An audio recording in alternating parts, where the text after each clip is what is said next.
Certain people will feel pain and bad.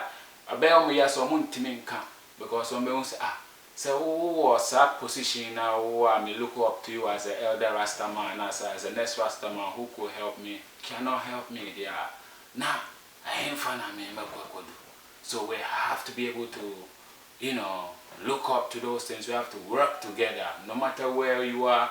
Jah put you there for a reason. Yankupon always say yes. So that's what some of the other member generals are doing. It's like a gang where they from. Yeah, but hip life music, hip right? life, for instance. And I'll tell you Hip-hop, this. Every kind of music is a gang kind of thing. But let's look at the hip life module in Ghana, because that is something that we can easily compare because the demographic is the same. Exactly the same. Hip life music had DJs who were willing to push the art.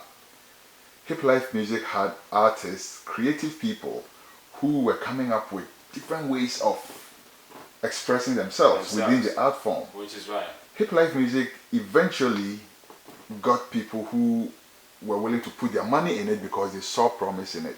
And that's how come corporate money got into hip life. Hip life, which is right. And then finally, hip life music had a willing audience. People who loved the music and who were ready to accept it. Which of these things is reggae music lacking? Why is Ghana...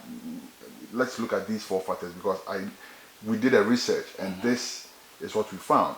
There were these 4 factors. If we can look at it quickly before maybe you attempt an answer. Let's look at a willing audience. There is a willing audience. Vast. There's a huge willing audience. Vast. And are there DJs? That shows. Are there DJs willing to carry the art form forward? That is the question. Because what may I come to say that most of these DJs too, when they get the platform, then on with 3 months and then attend it. I say what they're supposed to be doing, they don't be doing. So then it becomes like, you understand what I'm saying? So on a general scale, would you say there's a movement of DJs who are ready and willing to push Ghana reggae forward? Would you say that? Right, yeah, some of them are there. There are enough of them. But so let's look at the third factor then.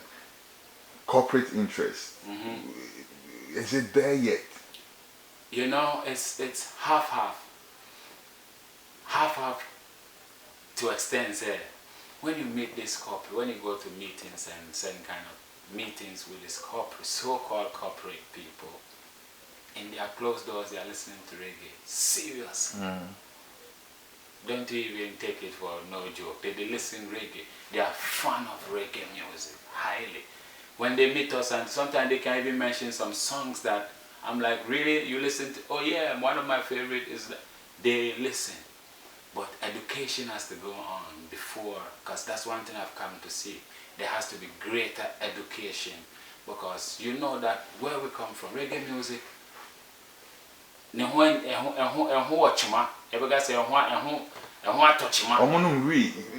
basically it's associated with marijuana. And corporate doesn't like. And they are talking about, because it's miseducation about reggae music to the people and about Rastaman, because they associate these 2 things together. But there are reggae artists who are not Rasta men.